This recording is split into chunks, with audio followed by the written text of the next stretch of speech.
முறுக்கு அவல் பொரி ஹாய் ஹலோ வணக்கம். நான் தான் உங்க ஷெஃப் தீனா. இன்னைக்கு என்னோட சட்டுப்பிடி சமையல ஒரு சூப்பரான ஒரு எக் ப்ரிப்பரேஷன் பண்ண போறேங்க. அந்த டிஷ் எனக்கு என்னன்னா அண்டா மசாலா, அதாவது அண்டானா முட்டை, அதாவது ஹிந்தியில வந்து அண்டா தான் சொல்லுவாங்க. ஸோ நம்ம இந்த அண்டா மசாலா எப்படி பண்றது பார்ப்போம். அதுக்கு முன்னாடி இது தேவையான இன்கிரீடியன்ஸ் பார்ப்போமா. Refined oil, kasuri methi, chaat masala, ajwain, garam masala, Kashmir chilli powder, lemon juice, தயிர், உப்பு, பச்சை மிளகாய், கொத்தமல்லி, இஞ்சி பூண்டு பேஸ்ட், இஞ்சி, முட்டை. இதாங்க இந்த டிஷ்ஷுக்கு தேவையான இன்கிரீடியன்ஸ். இப்போ இந்த டிஷ்ஷை வந்து எப்படி பண்றது பார்ப்போம். ஃபர்ஸ்ட் நம்ம அடுப்பை பற்ற வச்சு மேலே இந்த நான் ஸ்டிக் பண்ண வைக்கலாம். இப்போ இந்த டிஷ்ஷுக்கு தேவையான ரீஃபைண்ட் ஆயில் நம்ம இதில் ஆட் பண்றோம்.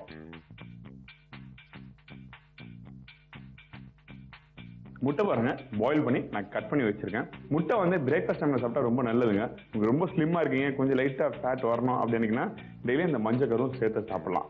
ஓகே, தாளிப்பு வந்து கொஞ்சம் இஞ்சி, கொஞ்சம் பச்சை மிளகாய், ஓமம். இந்த பச்சை மிளகாய், இஞ்சி, ஓமம் இதெல்லாம் போட்டு நல்லா ஒரு செகண்ட் நல்லா வதக்கணுங்க.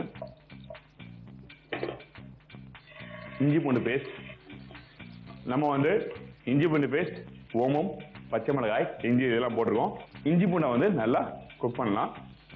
இதுக்கு பிறகு மிளகாய் பவுடர், காஷ்மீர் சில்லி பவுடர் கொஞ்சம் போட்டிருக்கேன்.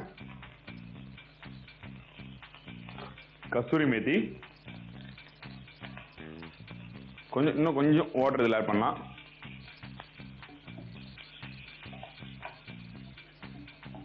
ரொம்ப ஒரு ஈஸியான மெத்தட் தான், ரொம்ப கஷ்டமான மெத்தட்லாம் இல்லை. நீங்கள் ஃபர்ஸ்ட் கொஞ்சம் லைட்டாக ஆயில் போடுங்க, இஞ்சி போடுங்க, பச்சை மிளகாய் போடுங்க, அது கொஞ்சம் ஓமம் போடுங்க. போட்ட பிறகு இஞ்சி பூண்டு பேஸ்ட்டு, திருப்பி மிளகாய் தூள் போட்டு நல்லா குக் பண்ணுங்க. இதில் வந்து குக் பண்ணும்போது கொஞ்சம் லைட்டாக நம்ம இந்த தயிரை போட போகிறோம்.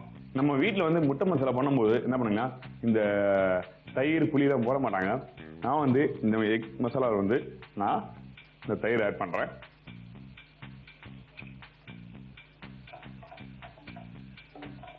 நல்லா மிக்ஸ் பண்ணுங்க. கொஞ்சம் கொத்தமல்லி, கொஞ்சம் உப்பு, இதெல்லாம வந்து முட்டை எடுத்து இதுல இருக்க மஞ்சள் கருவை வந்து நான் உடைச்சி கொஞ்சம் போடுறேன்.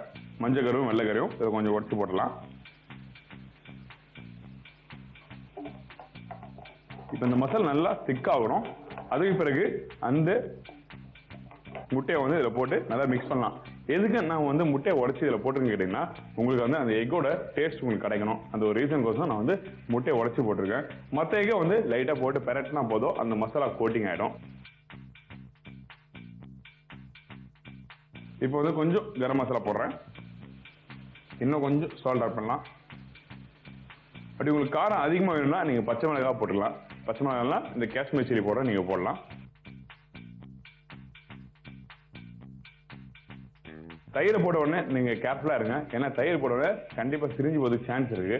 அப்படிலாம் நீங்க தயிரை நல்லா எடுத்து பீட் பண்ணுங்க. அதாவது விஸ்க் எடுத்து நீங்க நல்லா பீட் பண்ணி முடிச்ச பிறகு நீங்க தயிரை போட்டீங்கன்னாலும் ஓரளவுக்கு உங்களால சேஃபா இருக்க முடியும். இப்போ இந்த எக்கை வந்து நல்லா மிக்ஸ் பண்ணலாம். இப்போ எக்கை வந்து அப்படியே விட்டுருங்க.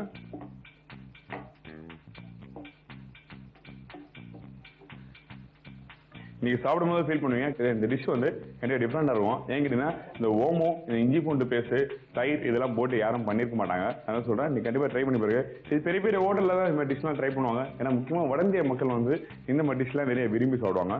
ஸோ அதனால சொல்றேன், நான் இப்போ வந்து டிஷ் உங்களுக்கு சொல்லி கொடுத்துருக்கேன். இந்த டிஷ் நீங்க வீட்டில் ட்ரை பண்ணலாம். ஆக்சுவலா உண்மையா சொல்றேன், இந்த டிஷ் வந்து இன்னொன்னு சொல்றேன், ஒரு சின்ன குறிப்பு சொல்றேன். நீங்க டிஷ் குக் பண்ணி முடிச்ச பிறகு முட்டை வந்து சாஃப்டா தான் இருக்கணும். ஓகேங்களா, அந்த முட்டை வந்து மேல் லேயர் வந்து கிறிஸ்பியா இப்படி முறுமுறுன்னு இருக்கக்கூடாது, சாஃப்டா தான் இருக்கணும். அப்பதான் அந்த மசாலா உங்களுக்கு நல்லா இருக்கும். இப்போ ரெடி ஆயிடுச்சு.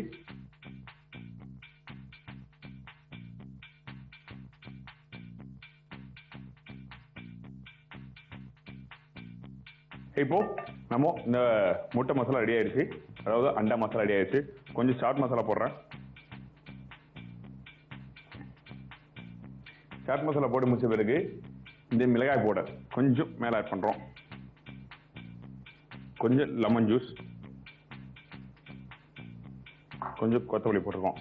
நான் சூப்பரா இது பாக்குறதுக்கு. நான் இப்போ டேஸ்ட் பண்ணி பார்த்துட்டு உங்களுக்கு எப்படி இருக்குன்னு சொல்றேன்.